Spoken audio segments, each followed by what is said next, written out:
कैसे हो आप लोग। उम्मीद करता हूँ आप और आपका परिवार बेहतर और बढ़िया होगा और आपकी तैयारी बहुत अच्छे से चल रही होगी। हिंदी साहित्य के इतिहास में कहते हैं एक नंबर सिलेक्शन को उठा भी सकता है और सिलेक्शन को रोक भी सकता है ना। तो मैंने एक प्यारा सा छोटा सा टॉपिक लिया है और अपनी हैंड राइटिंग में ही खुद से नोट्स बनाए हैं। और मलिक मोहम्मद जायसी एक टॉपिक लिया है मैंने यहाँ पर, जो कि मलिक मोहम्मद जायसी MMJ यानी मलिक मोहम्मद जायसी से बनने वाले जितने भी क्वेश्चन हैं वो सब 4 से 5 मिनट की वीडियो में सब कवर करेंगे। ठीक है, ये मैंने खुद ही तैयार किए हैं नोट्स और आप भी इनको नोट डाउन कर सकते हैं और याद कर सकते हैं। तो देखते हैं क्या क्या क्वेश्चन इनसे बन सकते हैं। सबसे पहली बात तो यही है कि ये भक्ति काल के हैं और भक्ति काल में किस शाखा में आते हैं तो प्रेम मार्गी में आते हैं, और प्रेम मार्गी में भी किस में निर्गुण शाखा में आते हैं। ये बात यहाँ से एक पॉइंट कंप्लीट होता है। भक्ति काल की प्रेम मार्गी शाखा के निर्गुण शाखा के कवि हैं कौन? मलिक मोहम्मद जायसी। जन्म की बात करें तो इनका जन्म 1492 ईस्वी में हुआ है और कहाँ हुआ है? जायस नगर रायबरेली उत्तर प्रदेश में आता है। 1492 याद रखना है, जायस नगर रायबरेली उत्तर प्रदेश याद रखना है। पिताजी का नाम पूछा जा सकता है, शेख ममरेज इनके पिताजी का नाम है। ठीक है, आगे देखते हैं। जायस नगर मोर स्थानु, ये खुद इन्होंने कहा है, ये लाइन पूछी हुई भी है कि ये किसकी लाइन है तो जायस नगर मोर स्थानु, यानी जो जायस नगर है वो मेरा स्थान है, ये मलिक मोहम्मद जायसी ने स्वयं कहा है। और इनके बारे में क्या प्रचलित है? 7 वर्ष की अवस्था में, कितने? 7 ईयर की अवस्था में चेचक नामक बीमारी के कारण इनका एक कान और एक आँख खराब हो गया था। ये बहुत ही मोस्ट इम्पोर्टेंट पॉइंट है। क्वेश्चन अगर डीप में पूछेगा तो आपसे ये पूछ सकता है कि मलिक मोहम्मद जायसी का एक कान और एक आँख कितने वर्ष की अवस्था में खराब हो गया था? तो 7 वर्ष की अवस्था में एक कान और एक आँख इनका कौन सी बीमारी के कारण? तो चेचक नामक बीमारी के कारण खराब हो गया था। चाहे आप PGT की तैयारी करो चाहे TGT की, दोनों के लिए बहुत ही बेहतरीन अंदर से डीप में जाके मैंने ये क्वेश्चन तैयार करे हैं। आप राइटिंग पे ना जाइए, बस आप अपने नोट्स बनाइए। आगे देखते हैं आगे क्या है। आगे क्या है?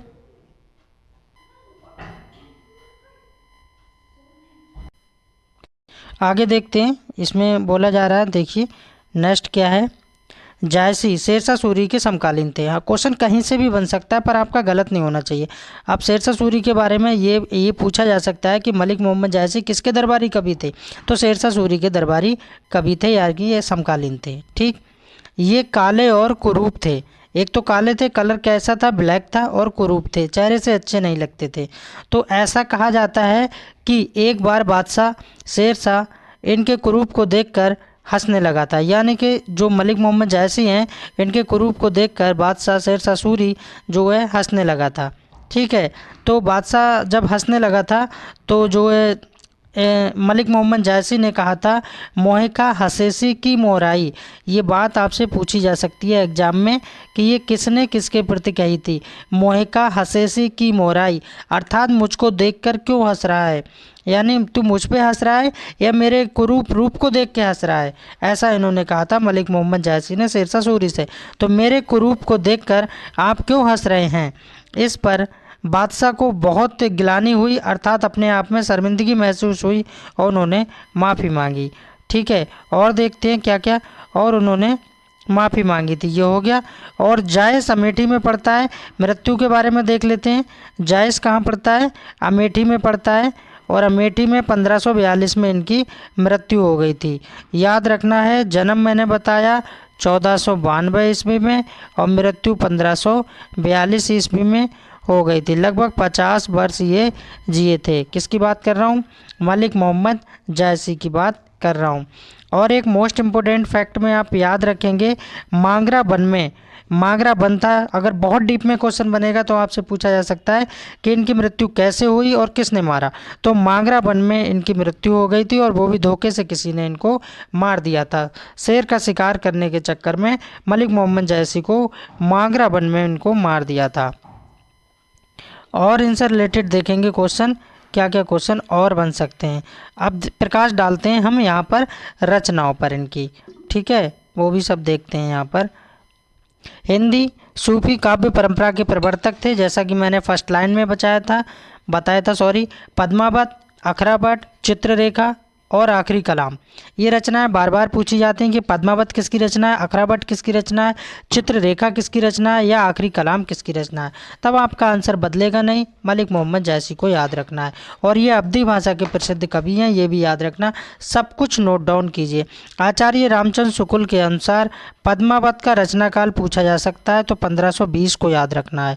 ठीक है, किसके अनुसार? आचार्य रामचंद्र शुक्ल के अनुसार। पद्मावत में क्या आया? पद्मावत में चित्तौड़ के राजा और रतन सेन, पद्मावत में क्या है? चित्तौड़ के राजा हैं, ठीक है, रतन सेन और राजकुमारी हैं सिंगल द्वीप की पद्मावत, इनका वर्णन किया गया है, ये आपको याद रखना है। पद्मावत को किस भाषा में लिखा गया है, ये बार बार पूछा जाता है, ठीक है, कि पद्मावत को किस भाषा में लिखा है, तो अवधी भाषा में लिखा गया है। अखरावट में क्या है? ये रचनाएं हैं उनकी। अखरावट में वर्णमाला में एक अक्षर को दिखाया गया है। आखिरी कलाम रचना में क्या है? आखिरी कलाम में मृत्यु के बाद प्राणी की दशा का वर्णन किया गया है कि प्राणी की दशा कैसी हो जाती है। आखिरी कलाम। चित्ररेखा, इसमें चंद्रपुर की एक राजकुमारी की कहानी है। चित्ररेखा चंद्रपुर की एक राजकुमारी चित्ररेखा और कन्नौज के राजकुमार प्रीतम कुंवर के प्रेम कथा का वर्णन है। किसमें? चित्ररेखा में, ठीक है। राजा रतन सेन किसका प्रमाण है? ये भी कई बार पूछा गया है कि राजा रतन सेन जीव का प्रमाण है, ठीक है। और जो पद्मावती है वो किसका प्रतीक है? तथा पद्मावती परमात्मा का प्रतीक है। भाषा इनकी क्या रहती है? मलिक मोहम्मद जैसी की अवधी रहती है। शैली अगर पूछ ली जाए तो मसनवी शैली रहेगी, ये याद रखना है। यहाँ से मैंने इतना टॉपिक कंप्लीट कर दिया है, आगे और देखते हैं और क्या क्या क्वेश्चन बन सकते हैं। अब बात आती है जो नागमती वियोग वर्णन लिखा है। अगर जो बच्चे 11th क्लास में आपको एनसीईआरटी की किताब उठा के देखोगे तो ये चैप्टर आपको मिल जाएगा मलिक मोहम्मद जैसी का, जिसका नाम है नागमती वियोग वर्णन। अब क्वेश्चन आता है कि सर ये नागमती वियोग वर्णन है तो इसको कहाँ से उठाया गया है? तो पद्मावत से ही इसको लिया गया है, ये चीज़ आपको याद रखना है। नागमती वियोग वर्णन पूछ ले तो मलिक मोहम्मद जासी को लगाना है। और इसमें कहानी क्या है? पूरी तोते की कहानी है जिसका नाम है हीरामन, याद रखना है हीरामन। ये पद्मावत से लिया गया है, मैंने बता ही दिया है। सिंगल द्वीप के राजा हैं, गांधर्व सेन की पुत्री हैं पद्मावती। पूछा जा सकता है कि पद्मावती किसकी पुत्री है? तो गांधर्व सेन की पुत्री हैं पद्मावती, ठीक। और एक पालित सुक यानी तोता की बात बताई गई है जो किसी कारणवश महल से निकला और बहलिया द्वारा पकड़ा जाता है और चित्तौड़ के एक ब्राह्मण द्वारा क्रय किया जाता है, अर्थात उसको खरीद लिया जाता है, ठीक है। ब्राह्मण ने 1 लाख रुपए लेकर चित्तौड़ के नरेश रतन सेन के हाथ भेज दिया। यानी पहले ब्राह्मण को वो मिलता है, ठीक है, और फिर ब्राह्मण जो है 1 लाख रुपए लेकर चित्तौड़ के नरेश रतन सेन को दे देता है। अब कहानी यहाँ से शुरू हो जाती है नागमती वियोग वर्णन की। रतन सेन के द्वारा भेज दिया जाता है। एक दिन उसकी रानी ने बाचाल का मतलब है बोलने वाला और सुख का मतलब है तोता, यानी बोलने वाले तोते से अपने रूप की प्रशंसा सुननी चाहिए। जो रानी थी उन्होंने कहा था बोलने वाला जो तोता है ये हमारी प्रशंसा करे और हमारे रूप के बारे में बताए। तो उन्होंने रानी के बारे में तोते ने ना बता के पद्मावती को सर्वश्रेष्ठ सुंदर बता दिया।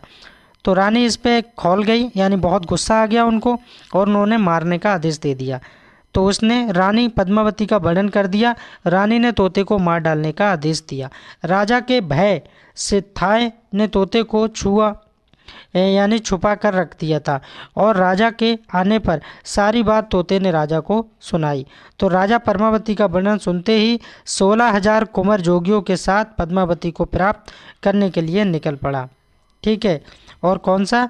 एक जोगी का भेष धारण करके राजा चला गया वहाँ पर। तो इससे क्वेश्चन ज़रूर बनेंगे। डिटेल में मैंने अपने हैंड राइटिंग में ये नोट्स बनाए थे, अच्छे नहीं है, राइटिंग अच्छी नहीं है, सॉरी फ्रेंड्स, माफ़ करना, लेकिन आपके काम आएंगे, बढ़िया है। मलिक मोहम्मद जायसी हो गया। अब देख लेते हैं, इसमें एक ऐड कर दिया है मैंने हिंदी के प्रथम उपन्यास। ये क्वेश्चन ये भी यहाँ से पूछा जाता है, हिंदी का प्रथम उपन्यास।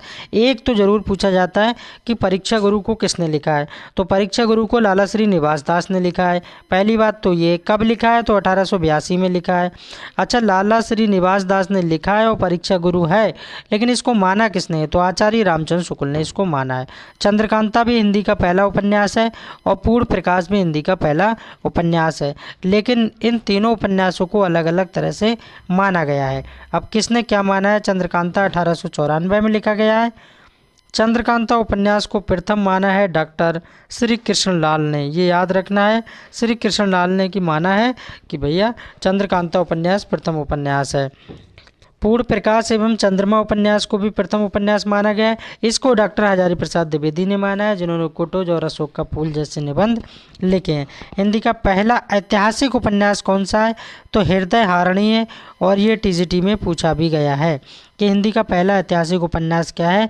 तो हृदय हारिणी है, जिसे किशोरी लाल गोस्वामी ने लिखा है। पहला गिरमिटिया उपन्यास कौन सा है? तो जो महात्मा गांधी के जीवन पर आधारित है, और लेखक हैं इसके गिरिराज किशोर। ये छोटी सी वीडियो थी, और इसमें मैंने अपने हैंड राइटिंग में नोट्स बनाए थे ताकि आपको एक अच्छा मटेरियल दे सकूं। अगर आपका प्यार और स्नेह मुझे मिला तो मैं और भी इस तरह की इंटरेस्टिंग वीडियो टीजीटी पीजीटी के लिए बना सकता हूं। बस लाइक करें चैनल को, और वीडियो को मेरी सपोर्ट करें, और ज़्यादा से ज़्यादा शेयर करें।